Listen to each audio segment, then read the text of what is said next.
The Orcs origin story isn't everything you thought it was. Chronicles 2 reveals they were not just Draenor's natives, they were part of a cosmic response to chaos.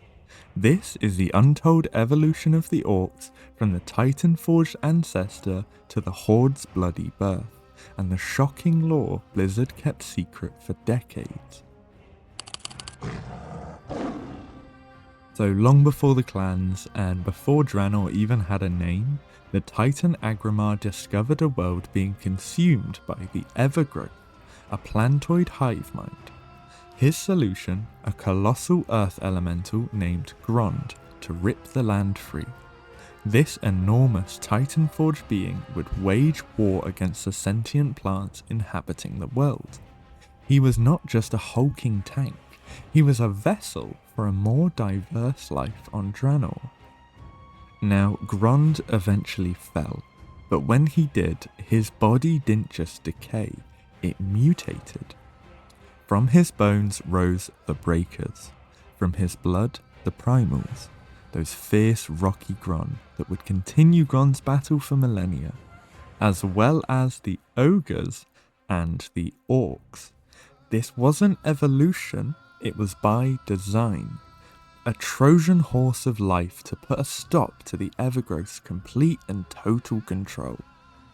Now, it was my understanding that there was a lineage of Gron to Ogres to eventually Orcs, but in the way that it is phrased in Chronicles, and with the additional information that actually may blow your mind, Gorgrond, the area itself, is Grond. It's the body of him. The name Gorgrond is taken from Gore and Grond, which, courtesy of wowpedia, has been translated as the ogre name for King Grond. This means that at least the ogres must have spawned from Grond to document his fall, unless the Gronds were smarter than they are now in order to pass that information down.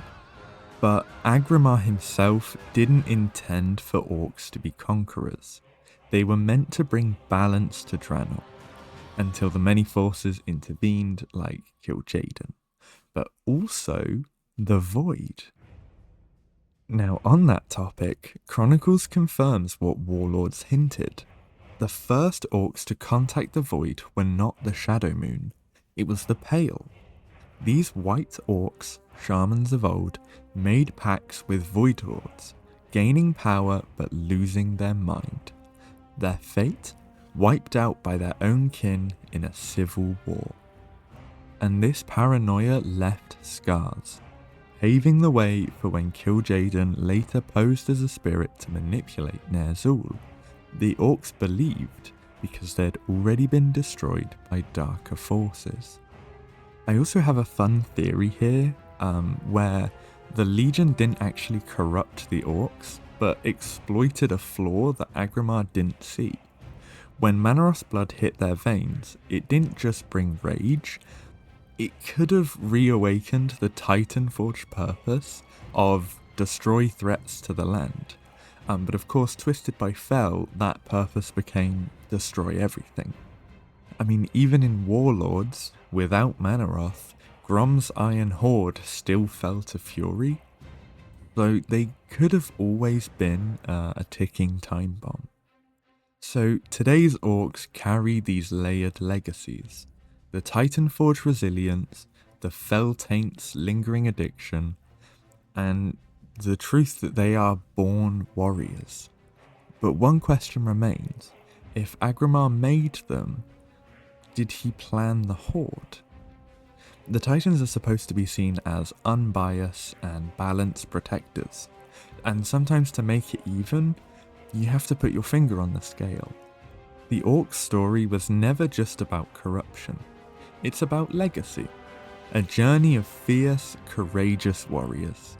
From Grond's bones to the Horde's future, they have been puppets of gods, demons, and worse.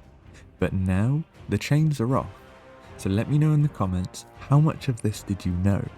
But please do like and subscribe if you enjoyed it, and thank you so much for watching. Have a very lovely day.